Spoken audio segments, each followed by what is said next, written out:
5, Mike linebacker. Xavier Benson, number 3, outside linebacker, wing back, and tight end. TJ Cole, fullback. We've got Nick Gabriel, offensive tackle and defensive tackle, number 77. Got Cameron Wells, number 1, cornerback. We've got number 4, Carson Cox, wide receiver. And we have number 21, Chauncey Martin. He's a free safety and running back. Open it up for questions. Coach Gibson, 4 years ago you guys started this journey. What does it mean to you to have it finally come to fruition? It's just awesome. I'm extremely proud for these guys, and that's what it's all about. It's about these guys and to see them buy into the program the way that they did. And, our theme was heart and soul, and they put their heart and soul into the program. I couldn't be more proud of them, more proud for them, and just extremely excited. Coach, you got a great senior class. Could you just talk about your senior class? Yes, sir. This is a special group. Knew it when I took the job. They had success in middle school, and 8-0 in middle school doesn't mean you're going to get a state championship. But I went over the first day we had the job, and I threw a pitch out there, and I said, guys, if you buy in and you do everything we ask you to do, put your heart and soul in it, in 4 years, we could be playing for a state title. And the coolest thing about these guys is they did everything we asked them to do, during that time. And then they upped the ante. I'm a coach's kid. I've been around this. I'm almost 39 next week, and I've never seen a group of kids put more effort in to each other relationally or more time in at the college level, the high school level. They're special. Coach, Western Star came in with defense really being the key to their team, and it was really your defense that stepped up today to get the win. What does that just say about how did you feel your defense did today, and how important was that? Yeah, they've been unbelievable this whole year, and we prided ourselves as we felt like we were one of the best defenses in the state of Texas, and we know West Orange Stark has a ton of credibility. They play so well, they do it every year, but to be able to shut them down, and this is something these guys believed that they could do and talked about all week, and not necessarily wanting to make a statement, but just get the W, and our defense has been unbelievable this year, and it helped us a great deal today. Coach, you kind of had to open the passing game up a little different for you guys. Talk about the job that your offense was able to do to the air. Yeah, well, we throw the ball a lot for a wing T football team, and almost 50% of our completions are touchdowns. Ben's been awesome for us as a sophomore quarterback. Carson back here broke the school record this year in receiving touchdowns. We knew they were going to be all up in the box really close, so we wanted to take some shots. And TJ, I've said 1,000 times, TJ he's a fullback for us, but he's one of the best slot receivers I've ever seen, and he showed that in 7-on-7. And then you got this guy next to me, Xavier Benson, who is just a freaky athlete, and he can impact the game, special teams, offense, defense. That's why we play him at tight end, wing back, wide receiver. And he told me earlier, he said, Coach, just put the ball up. I'm going to make plays. And I think everybody saw Xavier make several plays tonight, and all these guys did. Coach, what does it mean for you to beat a team like West Orange? It means a lot. It means a lot to us. It just means a lot because they're so good. 41 wins in a row. 4 trips to the state title. We've had some big wins here this year. I think we're first team to beat Gilmer in a district game at their home stadium in 17 years, and that in itself, these guys know that sometimes people pick against us, but we're focused on this year and this group, and they've made things happen. But it's extremely special because of how storied a program that West Orange Stark has been for over 30 years. I mean, they're unbelievable.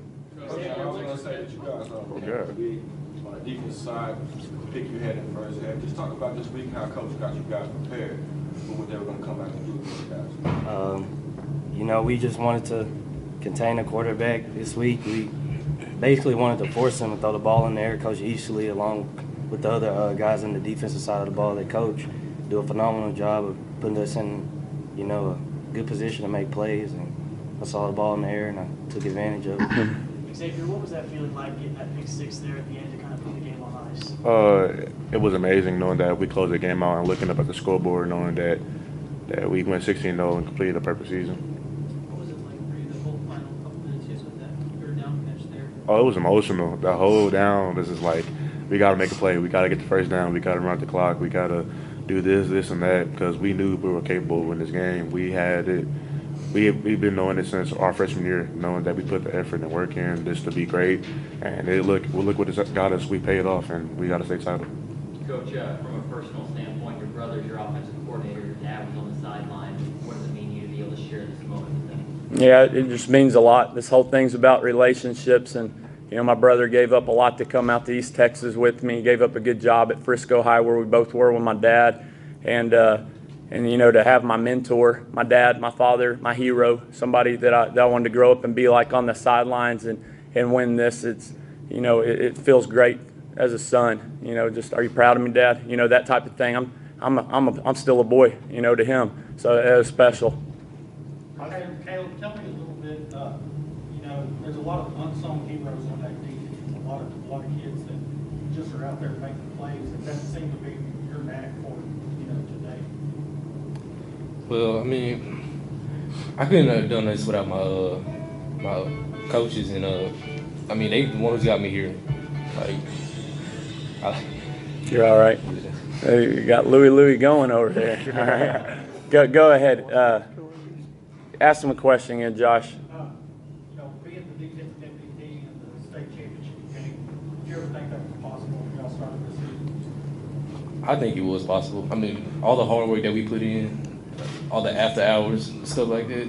Oh man, yeah, yeah. I believe we deserve what we got. It's so good to finally have that. So it feels good. Coach Gibson, Texarkana, Liberty ILO, and Texas I, they're kind of established programs that won state titles. What do you think it means to the community of Pleasant Grove to bring one back? Yeah, I think it's extra special for our community and East Texas in general. They've been so supportive. There's been a big following for these guys with coaches from our district and players, and East Texas really gets behind you. So, we're thankful to do this for our Pleasant Grove community because they've been so supportive, and we're thankful to win a state title in Texarkana and kind of, put PG up on that map. Nick, what was it like? Can I ask Nick a question? Yeah, question on the side here. Nick, you're one of the leaders of the Fat Boys gang. Right, FBG. If you guys aren't the best line in Texas, you just went up against them. What was your mentality coming into this game? Just do what we do every week. So you thought you could handle it? Yes, sir. I knew we could. Yes, sir. Tell me about their line. What they do well? They're really quick and good at reading. Boys laterally. Boys What was that to start the game off like that for you? To start the game off, I just knew that when Coach called that play, I had to make a big play for my team to put us in a great position to have a great tempo to set the game. And I couldn't have done it without my line, my quarterback, and Coach Gibson's play call. Coach, about that play. Good feeling when you make that catch and you see all that space in front of you there? Yes, sir. Main focus was not getting caught. Pretty fast. On that play, Coach, I had the feeling of something that had been in the plans for a while. It wasn't just a spur of the moment call, obviously first play. What did you see on film leading up to the game that you thought you could exploit, and how much were you licking your chops waiting for that play to look up? Well, licking the chops against that defense is a hard thing to say. I know what you mean by that. They're so good at stacking the box and lining up against the wing tee. We've been coaching the wing tee for 7 years, and those guys in Salina do a phenomenal job of how they line up and take things away. And one of the things they take away is almost every single type of run we can run. So, like I said earlier, TJ has great hands, and we hadn't shown that look this week. We really wanted to put in a couple of pass plays that we felt like would give us a big advantage and take advantage of their pursuit, how hard they pursue, take advantage of their speed coming down. And TJ, ran a little knife route, bend it out to make it look like a jet sweep, and he's wide open 2 times. So I'm glad we put that in. I'm glad Ben threw it. Glad those linemen blocked, and I'm glad TJ has great hands. Coach, what does it say about East Texas football? Carthage wins, and an hour later, you guys both win. Yeah, I think East Texas football special at the 4A level. It's extremely special, and you can go down to 3A level. You've got where's Keeling at?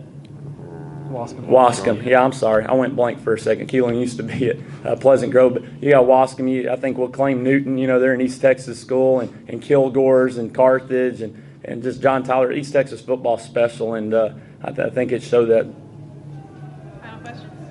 Chauncey, I was just going to say, you know, your career with your brothers, senior year, you guys have been together since 8th grade. I mean, just for anybody, just kind of explain, you know, just walking out there tournament, the atmosphere of playing in Cowboy Stadium, last game, senior year, you guys pull it off. I mean, just explain how you feel. I mean, it didn't hit me, and it still hadn't hit me yet. I mean, I feel like a regular game just been played, came out with the dub.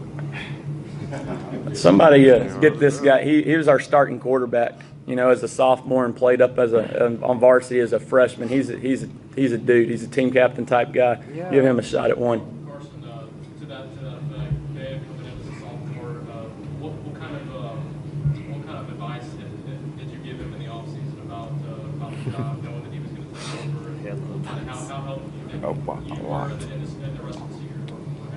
I mean, I just basically had to calm him down in pressure situations because he can sometimes get a little rattled. But once I get him to calm down and tell him just throw the ball up and just let the playmakers make plays, and once he gets settled, he's going to be good once he gets older. He's going to be a big-time player. Carson, what was your going in that Montgomery game? How did your mindset change approaching that game versus this game against? I knew that they had the real good corner number 15, you know, going to Texas State, and I knew I just needed to try to be quicker than him and get off the ball and just tuck the ball and try to run as fast as I can, get away from him. Was it nerve-wracking at all coming in, walking into AT&T Stadium? I'm glad we came here last night to see it because it is a little overwhelming, but once it settled in, I kind of felt like a normal game. So are you thinking about maybe going leaving baseball? What? Baseball's it. Thanks, you guys. Congratulations. Thank you. Thank you all.